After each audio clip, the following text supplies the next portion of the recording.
Selamat berjumpa kembali di dalam layanan audio Sahabat Perjalanan. Hari ini adalah hari Minggu 26 Juni 2022.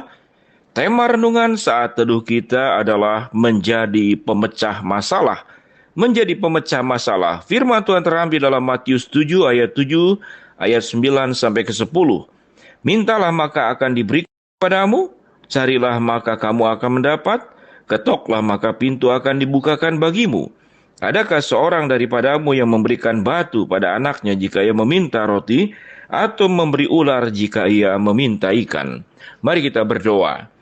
Bapa yang di dalam sorga, tatkala Tuhan sedemikian baik dan penuh kasih karunia, bukan berarti kemudian kami menjadi pribadi-pribadi yang terus mengeluh dalam hal masalah dan tidak berjuang untuk memecahkan masalah. Dalam nama Tuhan Yesus kami berdoa. Amin. Shalom sahabat seperjalanan yang dikasihi Tuhan, jadilah pemecah masalah, bukan pelapor masalah, apalagi menjadi pembuat masalah. Saya ulangi kalimat ini kembali. Jadilah pemecah masalah, bukan pelapor masalah, apalagi menjadi pembuat masalah. Sahabat seperjalanan, Tuhan memang memberikan jawaban untuk setiap masalah-masalah dalam setiap kehidupan kita. Matius 7 ayat ke-7 adalah ayat yang sangat disukai. Mengapa? Karena Allah memberikan kemudahan. Allah memberikan kemudahan, kelancaran kepada kita. Ayat ini berbunyi, mintalah maka akan diberikan kepadamu, carilah maka kamu akan mendapat, ketoklah maka pintu akan dibukakan bagimu. Tatkala ayat ini berdiri sendiri, kalau memang kita minta Tuhan pasti beri. Kalau kita cari pasti akan mendapat. Kalau mengetok pintu akan dibukakan bagi setiap kita semua. Buat apa kita bekerja? Buat apa kita berjuang? Buat apa kita berlelah-lelah? Buat apa kita berpikir mencari jalan keluar? Buat apa kita berkeringat? Buat apa kita kerja keras dan banting tulang? Buat apa semuanya? Kalau sudah Tuhan sediakan. Sahabat seperjalanan, membaca firman Tuhan tidak boleh hanya pada bagian tertentu. Membaca firman Tuhan harus melihat secara keseluruhan. Di bagian Alkitab yang lain kita dipanggil untuk bekerja, kita dipanggil untuk mengabarkan Injil. Bukankah Tuhan bisa menginjili sendiri? Mengapa kita harus menginjili? Bukankah Tuhan bisa memberi katakan kabar baik karena Allah punya kuasa? Kenapa kita harus membawakan kabar baik? Bukankah Tuhan bisa mempertobatkan orang secara langsung? Mengapa kita berlelah-lelah membawa setiap orang untuk datang kepada Tuhan? Bukankah Tuhan bisa menyediakan makanan dan segala kebutuhan kita dalam sekali tutup mata dan terbuka, semuanya disediakan. Lalu buat apa kita berjuang? Sahabat seperjalanan, hidup ini tidak bisa dalam penggalan saja. Di dalam firman Tuhan ada anugerah yang Tuhan siapkan tatkala kita minta. Namun di dalam firman Tuhan pun ada anugerah kecerdasan, anugerah kita bisa bekerja keras. Kita bisa melakukan bagian kita, itu pun juga adalah anugerah. Dengan demikian, sahabat seperjalanan, kalau kita itu menjadi orang yang pelapor masalah, bukan pemecah masalah, maka tiap hari kita hanya akan minta kepada Tuhan, hanya akan ketok pintu, minta dapat, ketok dapat, dicari langsung ditemukan. Apakah seperti itu? Firman Tuhan berkata, dalam ayat 9 sampai ke 10, Tuhan akan memberikan roti, Tuhan akan memberikan ikan, dan Tuhan tidak akan memberikan batu, dan Tuhan tidak akan memberikan ular. Sesuatu yang pada akhirnya menjadi batu dan ular, maka itu Tuhan akan hindarkan.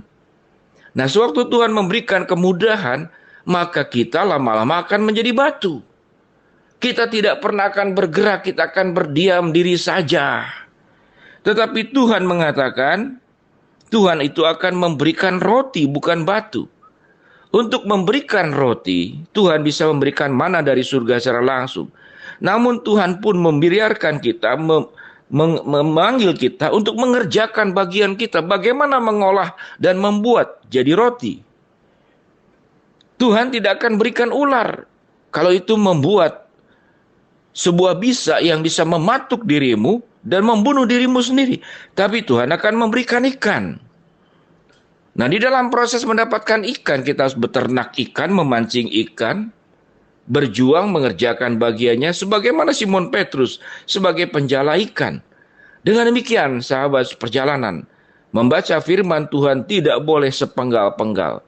Kalau kita hanya ingin membaca bagian yang kita senang, kita baca berulang-ulang. Namun perintah Tuhan tatkala kita dipanggil mengerjakan bagian kita, bekerja keras. Bagaimana kita berjuang, bertanggung jawab atas hidup ini, mengupayakan yang menjadi bagian daripada diri kita, maka itu pun harus dengan semangat yang sama.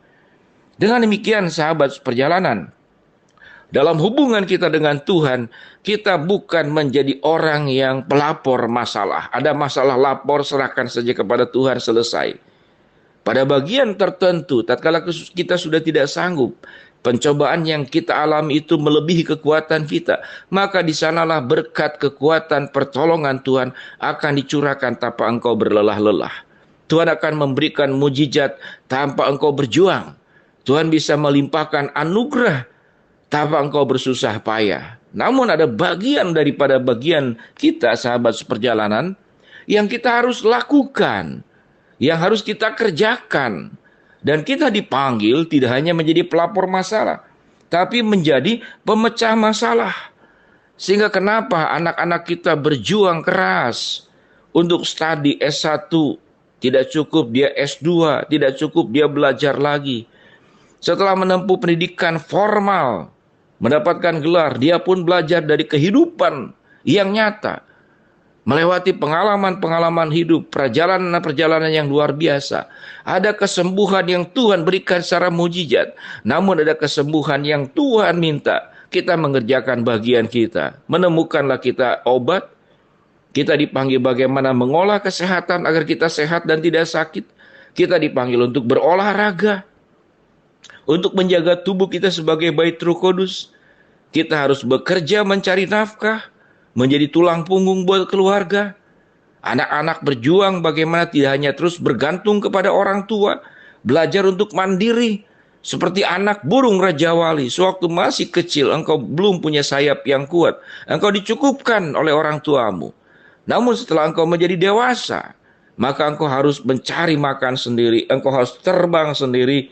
Dan orang tua dalam ketuaannya sudah tidak sanggup lagi, maka bergantianlah engkau dipanggil untuk menjaga orang tuamu yang sudah lansia. Engkau dipanggil untuk memberi makan orang tuamu, memelihara, melindungi orang tuamu. Maka itulah kehidupan yang menjadi indah. Karena dipanggil, kita tidak hanya menjadi pelapor masalah, tapi menjadi pemecah masalah. Apalagi, jangan sampai kita menjadi pembuat masalah. Sahabat perjalanan yang dikasihi Tuhan, be a problem solver. Jadilah pemecah masalah, jangan menjadi not be a informer. Jangan menjadi orang yang cuma menyampaikan masalah dan melaporkan masalah.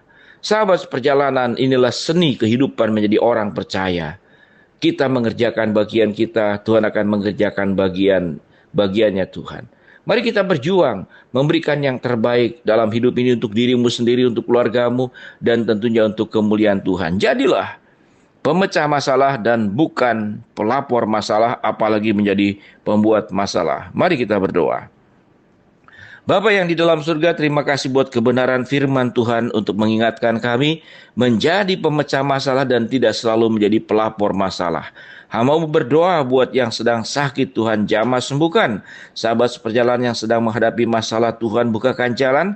Sahabat seperjalanan yang sedang memohon berharap sesuatu di dalam kehendak-Mu, Tuhan akan mengabulkan. Dalam nama Tuhan Yesus kami berdoa. Amin. Shalom sahabat seperjalanan, saya ingatkan kembali, jadilah pemecah masalah, bukan pelapor masalah dan cuman terus minta-minta, apalagi menjadi pembuat masalah. Shalom, Tuhan memberkati kita semua.